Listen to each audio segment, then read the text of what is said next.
A sad day that I never actually thought would actually happen. The Queen has been in her 90s for 6 years, and while I knew I would likely outlive her, I never prepared myself for the day where it actually happened. If any of you have followed me on YouTube, you would have seen my individual reactions and a little bit of overwhelming sensation that I got from today. Today, as of recording, is the day that Queen Elizabeth II passed away. And in this bonus episode of the Self-Made podcast, me and Rob discussed the impact of the monarchy. What do we say to the people that want to abolish it? And just looking at the highlights and reliving the legacy of what was an incredible woman. Rest in peace, Queen Elizabeth. This is a short episode and one where I'm not going to use it to plug anything. But I think we need to celebrate what was a phenomenal woman thrust into the spotlight at the age of 26 and reigned as Queen of the Commonwealth and Britain for 70 years.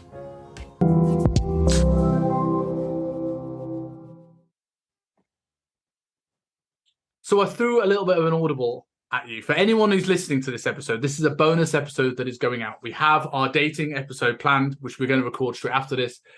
But we woke up today to something that I knew would happen in my life, but didn't ever expect it to actually happen. And that is the death of Queen Elizabeth II. So, I mean, like, what is your take on this, and what impact do you think this has? Well, it's huge, isn't it? It's the change to the national identity. Our national anthem changes, the words change.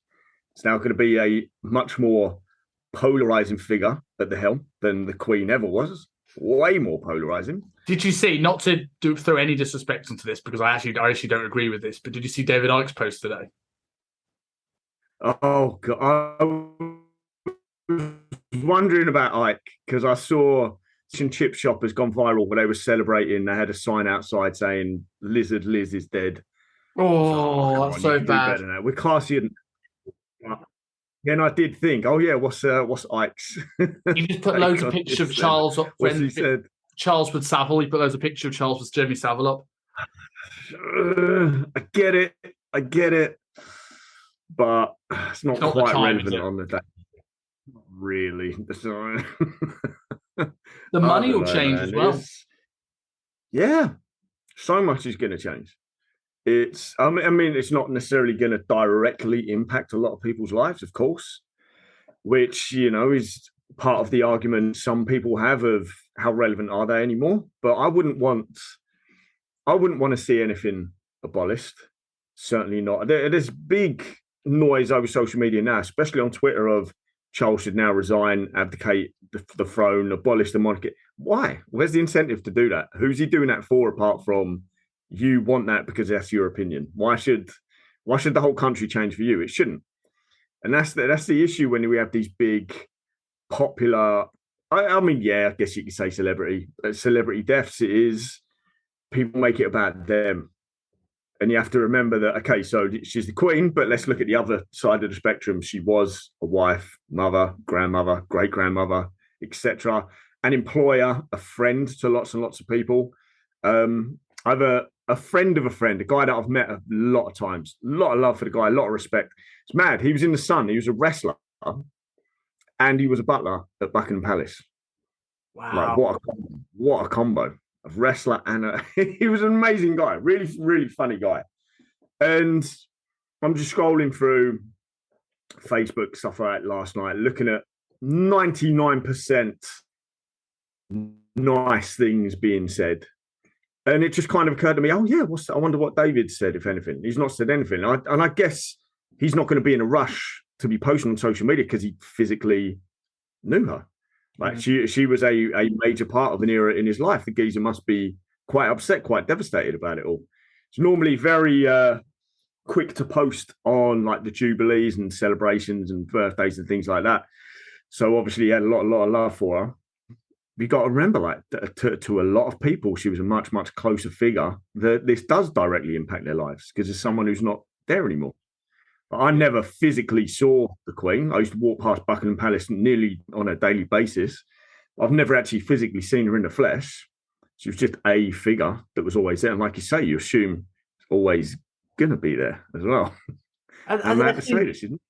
Yeah, that's the thing. I think I find I wouldn't consider myself a royalist. I think going on to your point of abolishing the monarchy, I think, well, it's one of those things where just because you don't necessarily think something is useful doesn't mean that it shouldn't be there. Like the monarchy haven't hurt me in any way. Like they are fine. I don't think they don't do anything really in terms of head of state anymore. But I think they're a part of our culture. They're a part of our identity in the world, and she's been on the throne for 70 years. We're a very changing world, brought together a lot of the countries in the Commonwealth, and seen a lot of things happen. And I think, regardless of what you think of the monarchy, I think it's very hard. You have to be very cynical to not be incredibly inspired by the woman who took the throne when she was 26 years old. Like, who deals with their dad dying at 26 well, let alone have to take on such responsibility?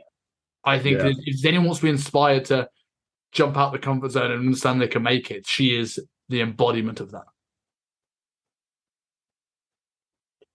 Yeah, 100%. Didn't even know what I was doing in my life when I was 26, let alone didn't even know how to hold a steady job when I was 26, let alone be able to take on some sort of responsibility like that. It's terrifying when you think about it. Yeah, man. It's a shame. Like I was on a phone call at the time. That obviously my Twitter notifications go up. I was on a phone call in the Tesco, and it kind of shows as well how much people are constantly in their phones now, even as they're walking around. And just as it came through, I just said to the person I was on the phone with, like, obviously it had been news she was ill, but no, she's died. And you could see people's jaws dropping, people instantly, thumbs going, texting, sharing the article, putting their social media post up, whatever. Like, where else have we had that? Like, even in 9/11, you had to wait until someone told you or you saw it on a TV. Now, big news like this is instantly there in your face. You can see people's reactions in real time. And everyone looked pretty shocked and upset from what I saw. You know? Yeah. One of the things I'd love today, for as much as it's horrendously sad news, is all the incredible stories about how witty the woman was. Have you seen that great video that's been going around about the guy when he went, like, confidants and like known the Queen for years? He went hiking with her, and these guys didn't recognize her, despite saying, "Oh, can you hold it and take a photo of me and this guy who's met the Queen?" Yeah. And I love that. And I think you got the moment of like her at the Olympics, parachuting with Bond, obviously parachuting with Bond, but with Paddington Bear, and like you like the things that she has done and done it with a good sport and a smile on the face, despite how busy she is nothing short of phenomenal. Into her 90s. Into her 90s, man. Into her 90s. Even then, that photo the other day of her with Liz Truss, she's still doing her job. She's still standing. She's still mobile. She's still smiling. My God, in her 90s, how many people aren't even making it that far? Let alone with the amount of responsibility and chaos that she has had to deal with as well. It's crazy. But what a life, man, to have seen all the different things she's seen. Not just in her life, but in her reign alone. It's I saw like NASA posted a tribute saying that her reign extends all space race at all.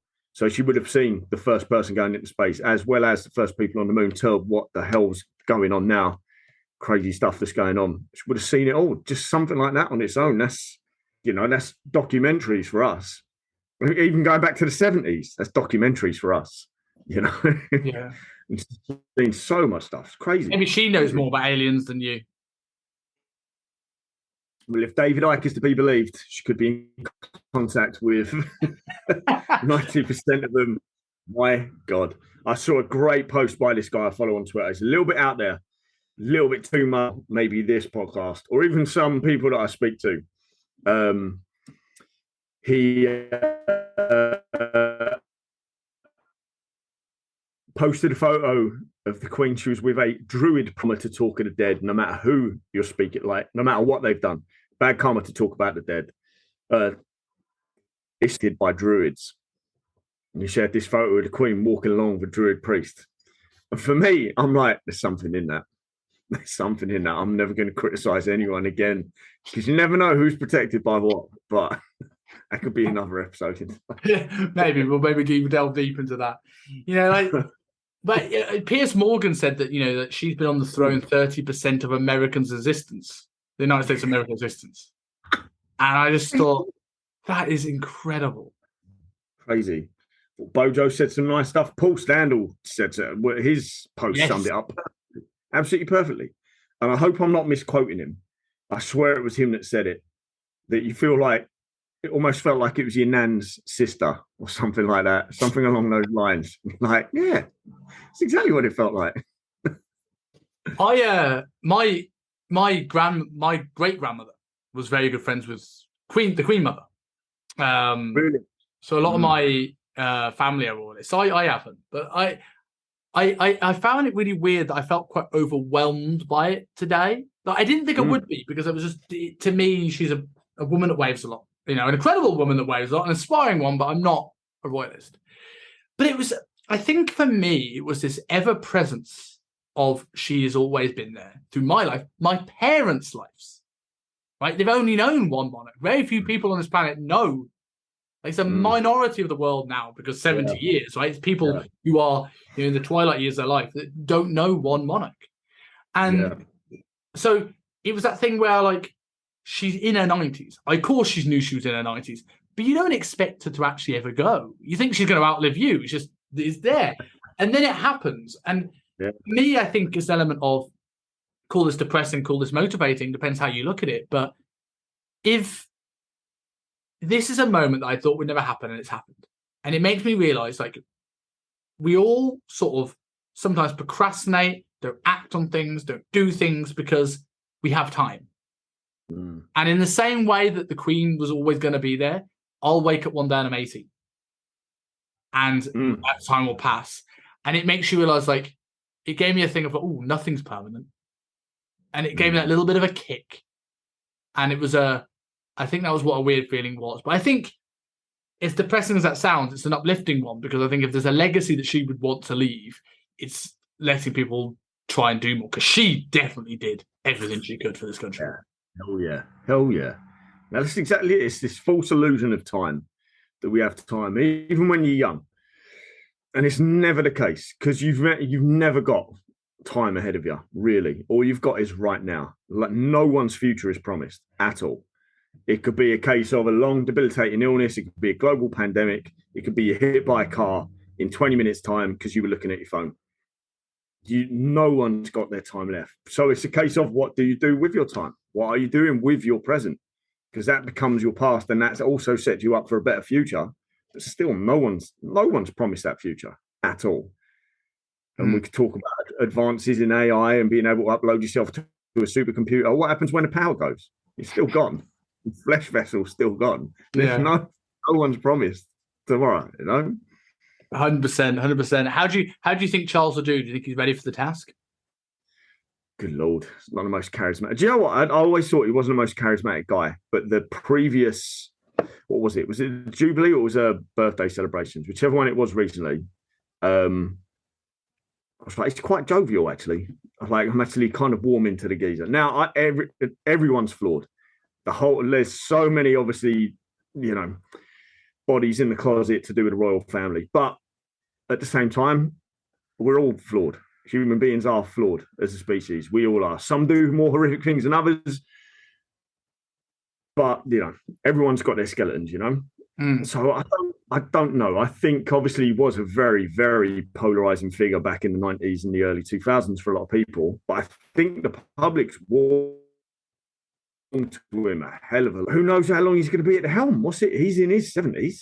74? That's a weird thought I had today. So many people lived and only saw one monarch, and we'll probably see three. We're probably going to see three. Yours and my lifetime, probably going to see three.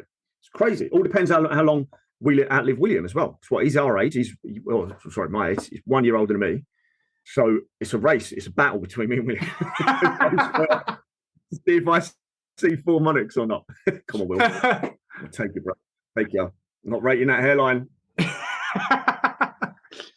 I think I think Charles, like, he's done a lot in the last few years. Like, he's stepped up, especially when the Queen's been sick. He's done a lot more of the responsibility. So I think he will. And as I said, as we said at the start of this, right, it's not exactly like they really are the proper head of state anymore. So it's not exactly as much. There's a lot of work to do, but it's not exactly like it's necessarily life and death anymore. No, not at all. Not at all. But again, their relevance doesn't necessarily mean that they have to disappear. No, we have to lose them. I think it is a case of national identity as well. I think it's a massive case of national identity. Did you hear does what? Go. Yeah, did you hear the people were starting to sing "God Save Our Gracious King" outside of Buckingham Palace, right? And they got the King line right, but send her. Some people sang her, some people sang him, and people were just really weird sort of thing where the national identity is so wrapped up in hers. Yeah, didn't actually work out how to sing hymns. Yeah. It's so weird to instantly go, right, okay, she's instantly died. We don't sing it one more time as God Save the Queen. That's erased now. That's gone. You don't sing that anymore. There's no final tribute, God Save the Queen. It's no. Instantly switches to the King. How weird. Yeah. That's strange. But yeah, that's going to take a while for people to get used to. Thinking that it's going to feel odd for a long, long time. Yeah. Yeah. Yeah, I think it's what a life, and a very inspiring lady. I think one question I'll ask you, because this is something I thought about whilst we were chatting before we close this very short bonus episode and get into our dating discussion. Do you think it was right?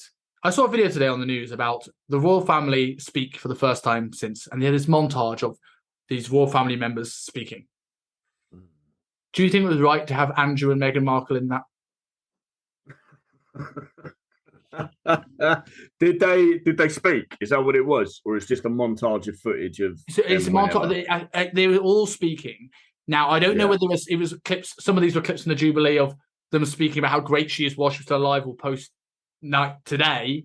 But they're all in there. I presume Markle's must have been today, because I don't think she would have spoke at the Jubilee. So for me, rather than abolish the monarchy, I'd rather abolish the mainstream media myself. Yes. But again, we have to remember Prince Andrew. Okay, let's say everything is true. And at the moment, we don't have full proof. I believe he is guilty of everything that's been said against him, but we don't have full, clear-cut proof, right? For whatever reason. But at the same time, Geezer's lost his mum. Anyone else in prison would probably be let out for compassionate leave on that day to attend a funeral, that sort of stuff. He's allowed to grieve over his fucking mum, okay? Markle, I don't know, man. She's a weird one. I don't watch too much about it because it has no impact and effect on my life. I don't care. But at the same time, that's her husband's gran. I can't keep track of the tree. That's her husband's gran. Regardless of what stupid stuff she's come out saying, whether true or not, I don't know if she's directly referenced the Queen. It seems like she was better in with the Queen than the others, I think. I don't know. And for me, that speaks volumes. All the different, what do you call them? Not tragedies. Like all the ones who've been in the news for bad things. I'm forgetting the word. But where was that? When have we ever heard that about the Queen? No. Really? We haven't. Not really. So I think obviously the media needs to create a bit of a story and a bit more popularity and a bit more division. They've already got people thinking what are Andrew and Meghan going to say. So let's give the people what they want and get a quote. But then more would probably be being said if they weren't featured in that montage as well. You can't win. If you get that early, I suppose, and it's just nice things as you would obviously expect. Yeah. Then no one's sitting there speculating. You just cut that off. As if they're ever going to come out saying anything bad either. As if like, oh, right, we've got Meghan Markle. Everyone tunes in to hear she's going to say what she really thinks. And that is, for months, there's probably going to be people dissecting that video going, oh, her eyebrow goes up here. That means she's lying about. Who gives a fuck? Who's got the time for this? This is why we abolished the fucking media, not the monarchy. But no, I don't know, man. I don't know. And it's the same thing for Andrew. People can sit there judging him, but again, not everyone is squeaky clean. I'd also argue with Andrew to a degree, not to turn the topic to something heinous here, but with regards to what happened with him, he had, as far as he was aware, he had sex with a 16-year-old kid in the United Kingdom, The question is whether he knew what was going on with his friends, like how that woman came to that party. If, on face value, he just slept with a 16-year-old person in England, he's not done anything illegal, he's just a bad husband. Yeah. Which we shouldn't all jump on Yanni's neck for. Whether he knew the whole story is a totally different thing. But yeah, exactly. Yeah. But to close this off, away from the conspiracy theories, I think we had to do something like this today. I think you've got to rest in peace to an incredible, inspiring woman, and it's going to be really different. It's going to be really weird next time I see Rugby Shirt put on this jersey and sing "God Save Our King." It's going to be weird. It's going to be like when boy bands from the 90s released a new version of the song about 20 years later and they changed lyrics. It's not going to be right, you know? Yeah. I think on that note, we'll close this one. We'll transfer across. So you guys will hear this in a verse. This will go out tomorrow, and you will hear on Wednesday what follows. So cheers, Liz. You did us proud.